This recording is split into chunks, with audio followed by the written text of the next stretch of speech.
On the Brody File this week, the government is shut down and the horror stories about Obamacare are everywhere. Glitchy. Some technical glitches. Also, you can't escape the gay marriage talk. It's everywhere, but young millennials are fighting back to preserve traditional marriage. And my generation, my age group, will have to be the ones to speak up and say, hey, I'm willing to stand up for truth, no matter the cost. And NBC reporter Luke Russert stops by the Brody File to talk about media bias and his Catholic faith. The one thing growing up Catholic is that sense of guilt is installed in you in an early age. This show is chock full of nuts and a whole lot more. The Brody File on the air across America.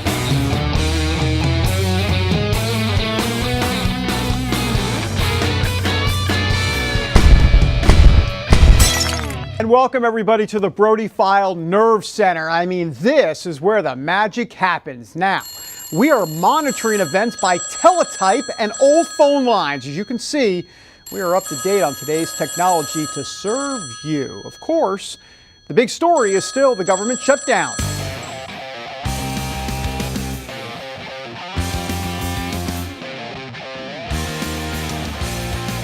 Well, folks, the Republicans and Democrats still haven't figured this thing out yet, but we do understand that we have a piece of videotape, that's correct, it is coming in now from Capitol Hill, where Republicans and Democrats have gathered together. Let's take a look.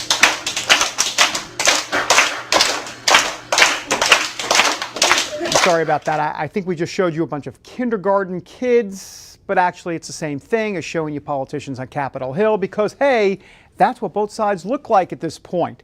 So, who's winning this PR battle in the government shutdown war? Well, according to a CBS News poll, more people blame Republicans. 44% say this is the fault of the GOP. 35% blame President Obama and the Democrats. So actually, that's not as bad as many political prognosticators were predicting. If you listen to the mainstream media long enough, you'd think 90% plus would blame the Republicans, but hey, not so. Of course, this all started because the Tea Party wants to somehow, some way get rid of Obamacare. Well, look, that's not going to happen on President Obama's watch. However, the rollout of Obamacare has been so atrocious that millions of Americans may just get fed up with the whole thing and start demanding major changes or even repeal. There have been horror stories of people's health care premiums rising since Obamacare debuted on October 1st. And there have been all these computer problems that we're hearing about where people just cannot sign up. Error messages, website crashes. An hour per page to load. Please wait. The whole screen just froze up. That little annoying kind of like twirly thing. Uh-oh. Got a message that said healthcare insurance marketplace is busy. Please wait. We started about 35 minutes ago, so at this point, I'm going to hang up and call it a day. Now, you can be sure we're going to be hearing more about problems on Obamacare as time goes on. It is time for our Brody File commentary. All right, Ted Cruz, your mission, should you choose to accept it, is to change Washington, D.C. and begin a constitutional conservative takeover. Now, this message is going to self-destruct in 5 seconds.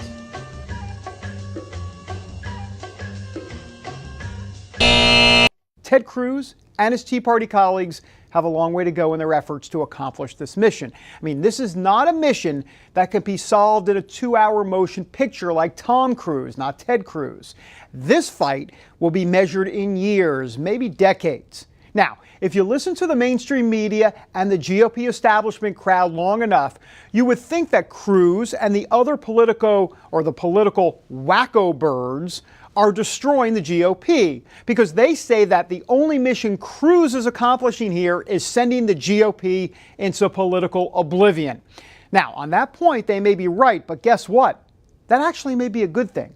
You see, all the pundits who are sipping lattes inside the Beltway, well, look, they're being short-sighted here because Ted Cruz's stand against Obamacare is not the end game. The end game is not, believe it or not, the government shutdown or even the debt ceiling. The end game, or the mission here, is to change the Republican Party, to provoke a fight fight after fight, so that the GOP can be purged of those who are not committed to the cause of constitutional conservatism. Now, is this going to be messy? You bet. Will it cause Cruz and his wacko bird flock to be ridiculed and heckled by those within his own party? Well, of course. Will the media fully embrace the storyline of the GOP infighting? Duh. And will all of this lead to political problems for the GOP at the ballot box in 2014? Well, that's entirely possible. But look, that's what happens when you stage an intervention. Things get messy. They get bad before they get better. You know, the GOP is like an alcoholic who is being told to stop drinking and get sober. That's the message from Ted Cruz and the Tea Party, but the GOP establishment is fighting it. They don't want to get sober. They want to stay drunk on power. And so in the meantime, we watch the intervention and wait to see its outcome. All right. Well, look, one thing we know is that the majority of people are just not a fan of the Congress.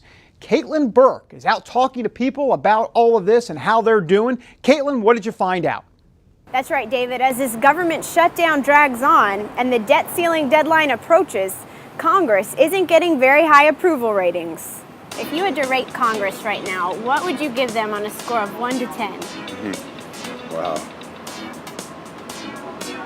Well, maybe a 5. I imagine the blame could be sort of dispersed. It'd be hard to tell who's winning the fight. You know, it looks like they've sort of locked horns and they're so caught up in bipartisanship that, you can't get anything done. It's sort of a deadlock.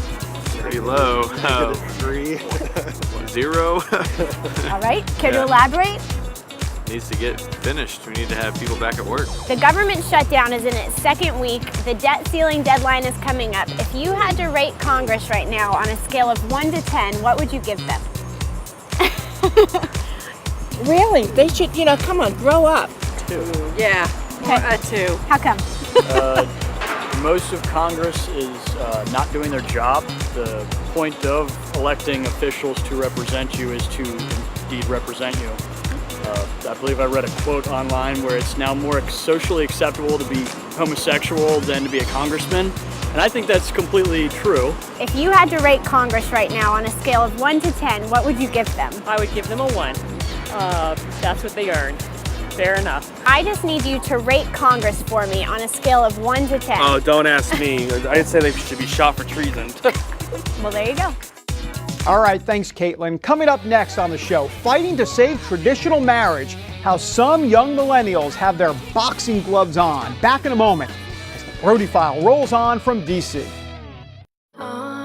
Grace, music is unpredictable. I know I have what it takes. The Dove Foundation raves. Grace Unplugged is remarkable and inspiring.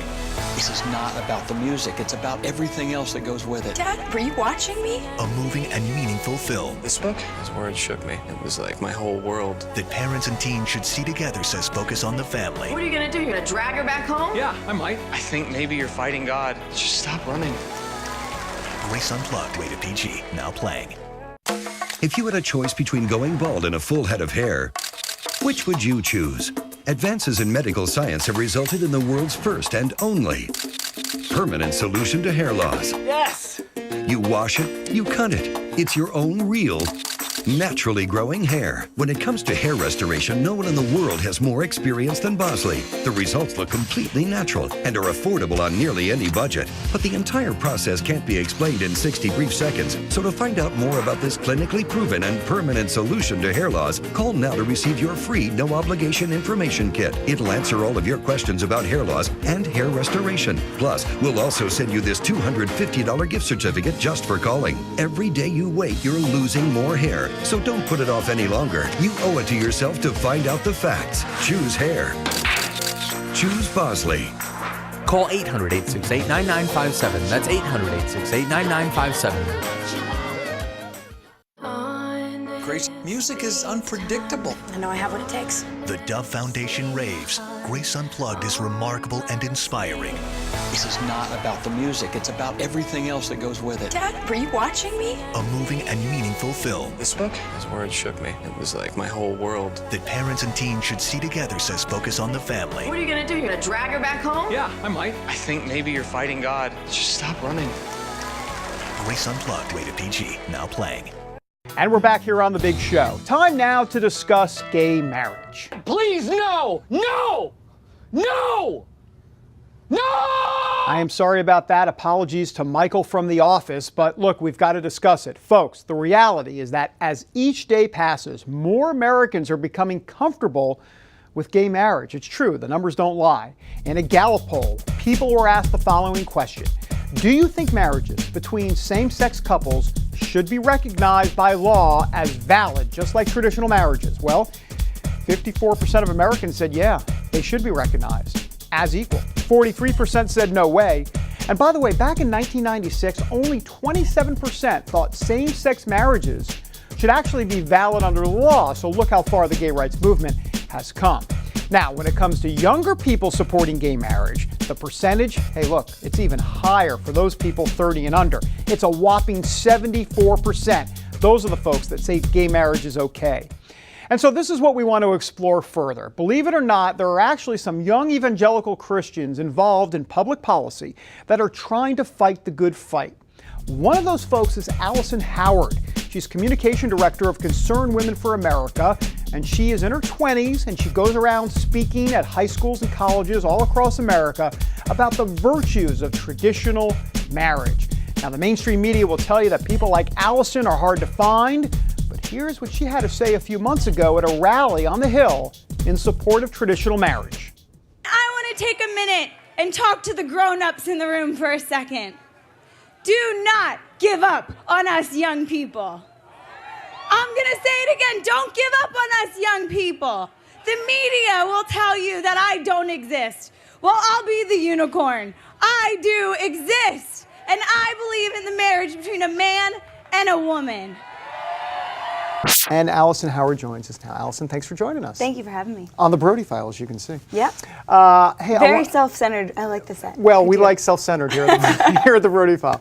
Hey, this whole gay marriage situation, and the gay rights folks have done a very good job in marching this ball down the field. And, you know, how do you, as kind of a young millennial, an evangelical, a Christian, kind of fight back? How do you put the boxing gloves on? What do you do exactly to kind of combat this train leaving the station here? Yeah, it's a national debate, right? I mean, it's happening, I think, in every school, and it's happening here in DC in a big way. Ultimately, being a young person that believes in traditional marriage shouldn't be such an anomaly. What history says, what science says, what the Bible says lines up with what we inherently know, that in pursuit of love, that unconditional love that we receive from the Lord to be reflected in marriage, it works best when there's a mom and a dad. You're going around the country speaking to kind of some high school age and sometimes some college age folks about this. So what are those conversations like exactly? Yeah. Well, I think the most important thing that I hear is I don't want to judge. I don't want to be hateful. And I say, good. Guess what? You aren't. You don't have to be. You shouldn't be. Talking to high school and college kids about this is important because we are the ones that have dealt with it. We are the generation that has seen marriage tear apart families, in the sense of divorce, I mean. My generation, my age group, will have to be the ones to speak up and say, hey, I'm willing to stand up for truth, no matter the cost, because I love my brother that much. And so that sense of I don't want to be judged, I don't want to judge others, let's not stop there. That's Matthew 7, verse 1. Judge not, lest you be judged. That's Alison Howard here on the Brody File. All right, when we come back, the leader of the Republicans in the Senate gets an unwelcome birthday gift. Wait until you hear about this as the Brody File rolls on. Hi, my name is Breda. I'm just your typical 9-year-old. I love singing, dancing, reading, discovering the simple truth. My grandpa says you're never too young or old to learn the value of a dollar. He taught me the true value of this paper dollar. You see this little gold coin? It says $1 on it. But guess what? That was a long time ago. Today, this gold dollar is worth over 100 paper dollars. This paper dollar is now only worth 1 penny compared to America's former money, the gold dollar. My grandpa says the only money worth saving today is real money, gold or silver coins. He's pretty smart. How our paper dollars lost their value, he says. It's all explained in a new book, The Great Debasement. It's easy and fun to read. If you call the number on the screen, I will send you a copy totally free. Next time, I'll explain the simple truth about money. And we're back here on the Brody File. You know, it may be 2013, but the 2014 midterm elections are already taking shape. One race we are watching very closely is down in Kentucky. It's a primary battle in the bluegrass state between Senate Minority Leader Mitch McConnell and Kentucky businessman Matt Bevin. Now, can Bevin take down the extremely influential McConnell? Bevin is going to say that it's time for McConnell to go because he's got GOP establishment written all over him, and that McConnell's like been in the Senate since the Civil War, or at least it feels like that.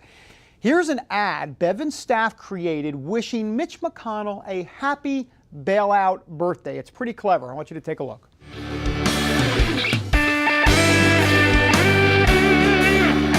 This has been the Senate at its finest.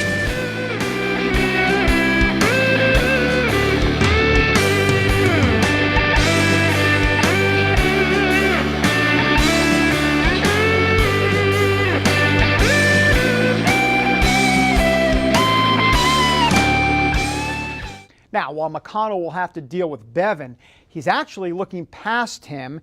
He thinks he's going to win the GOP primary, not worry about Bevin, and he thinks he's going to be taking on Democrat Alison Grimes in the fall 2014 contest. So look, this is what he's done.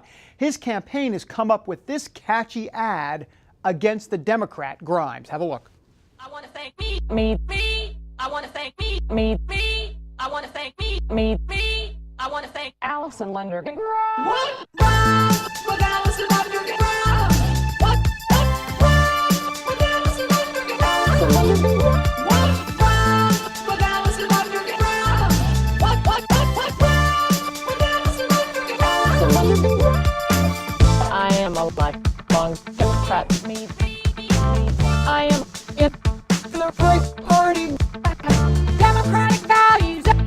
Democratic values. Never knew Mitch McConnell was so hip. Some pretty flashy stuff from his campaign. All right, when we come back, Luke Russert on the Brody File, and he's actually here on set. He talks candidly about his Catholic faith. It's a Brody File exclusive, and it's next.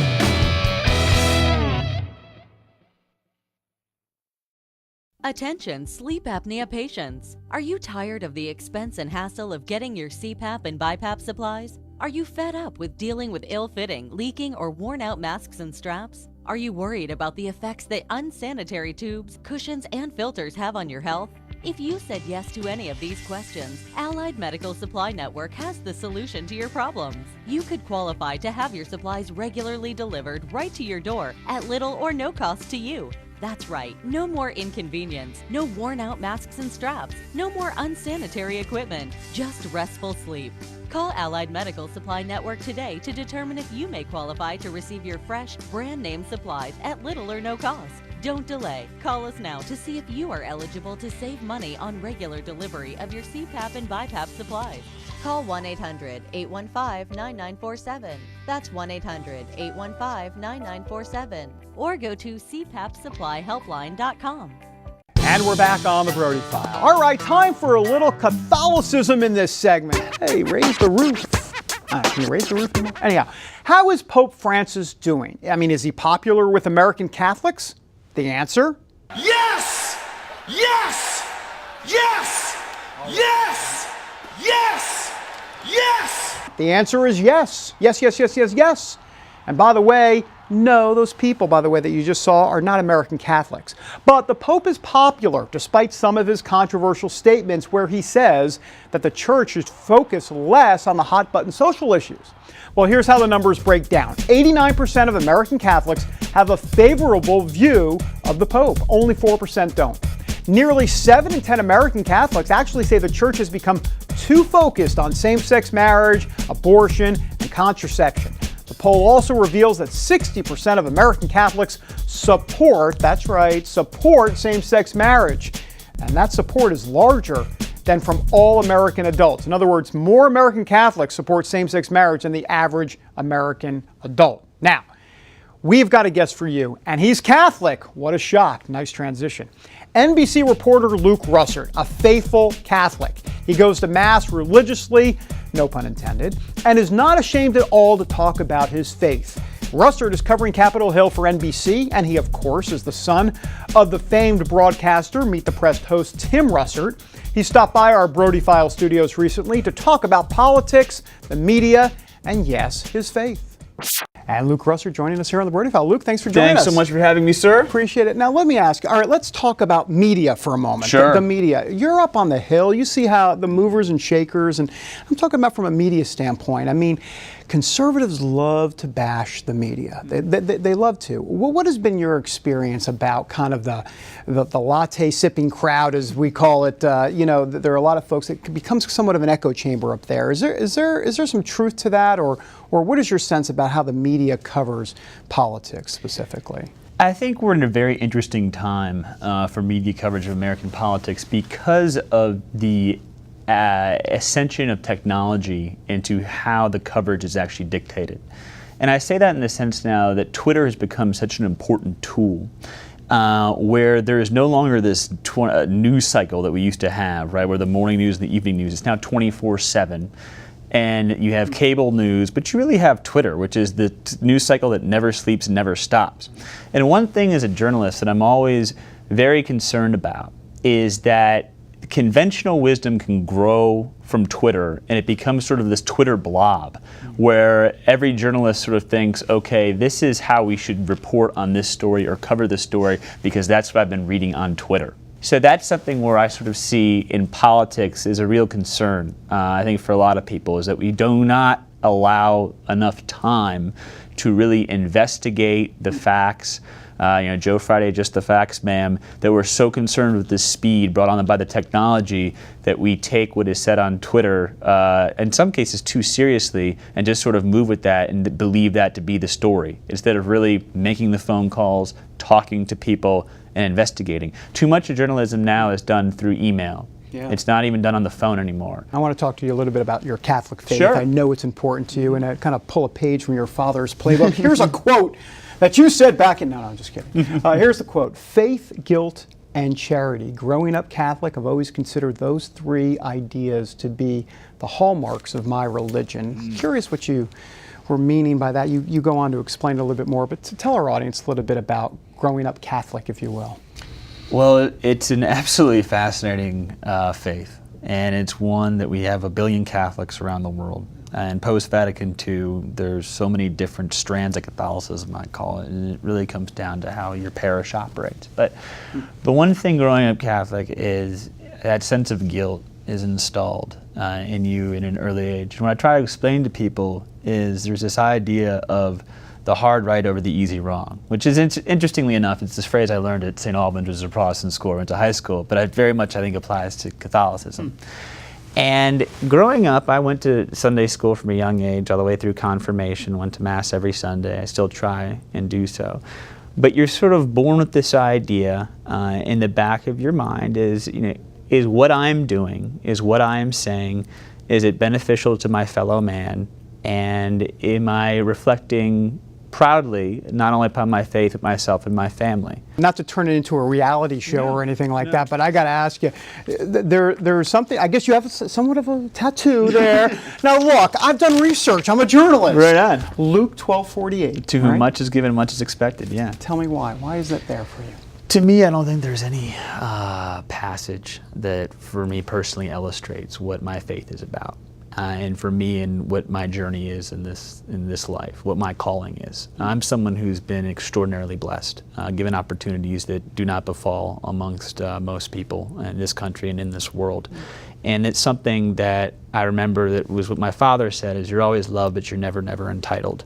And I think that passage is so very true, because when you're born into wealth and privilege like I was, and when you're born into seemingly having all these advantages, it's really easy to take advantage of those things and make yourself believe that, I accomplished all this, I did all of this. I think it's important for me to remind myself that I was given a lot and I have to give back, and I have to take advantage of the gifts I was given and not just throw them away. And that's what that tattoo says to me. That is Luke Russert here on the Brody File. All right, we're back in a moment with an Oy Vey moment of the week that may just put you to sleep. Back in a moment. Hi, my name is Breda. I'm just your typical 9-year-old. I love singing, dancing, reading, discovering the simple truth. My grandpa says you're never too young or old to learn the value of a dollar. He taught me the true value of this paper dollar. You see this little gold coin? It says $1 on it. But guess what? That was a long time ago. Today, this gold dollar is worth over 100 paper dollars. This paper dollar is now only worth 1 penny compared to America's former money, the gold dollar. My grandpa says the only money worth saving today is real money, gold or silver coins. He's pretty smart. How our paper dollars lost their value, he says. It's all explained in a new book, The Great Debasement. It's easy and fun to read. If you call the number on the screen, I will send you a copy totally free. Next time, I'll explain the simple truth about money. Help! If an emergency happened right now, you can have help at the push of a button with Medical Alert. Remember when I took that fall, Mary? Oh, yes, that was terrible. Yes, it was. Help! And I thought, what if you hadn't been there? I ordered my Medical Alert the next day. I can't describe how safe I feel now with my Medical Alert. You didn't know I was wearing it, did you? Medical Alert is easy to install, waterproof, and covers you inside your home and out. It helps me feel safe from fires, break-ins. And of course, a Medical Alert. And if you don't have a home phone, don't worry. They have that covered. There's always help at the push of a button. Don't wait till you need it.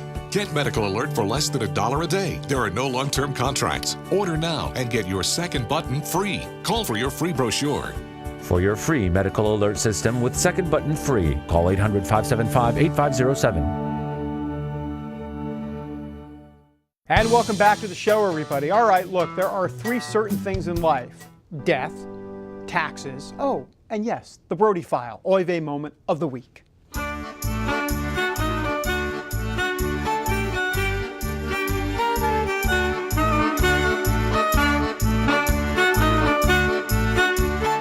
Love that music. Anyhow, we understand that politics can be a bit boring, and yeah, politicians tend to bloviate ad nauseum. But check this out. We want to show you Congressman George Holding. He's from North Carolina, and he's presiding over the House of Representatives in the big chair there at the top.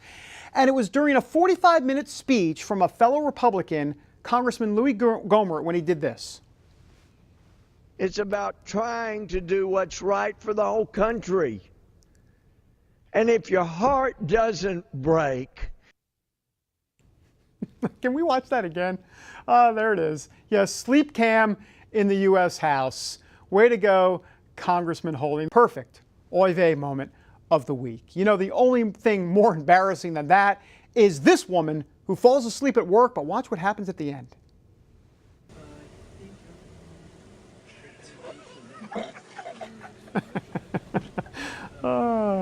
Oigavolt. Now that is embarrassing. All right, that does it for this week. Until next time, everybody, God bless. Have a great week.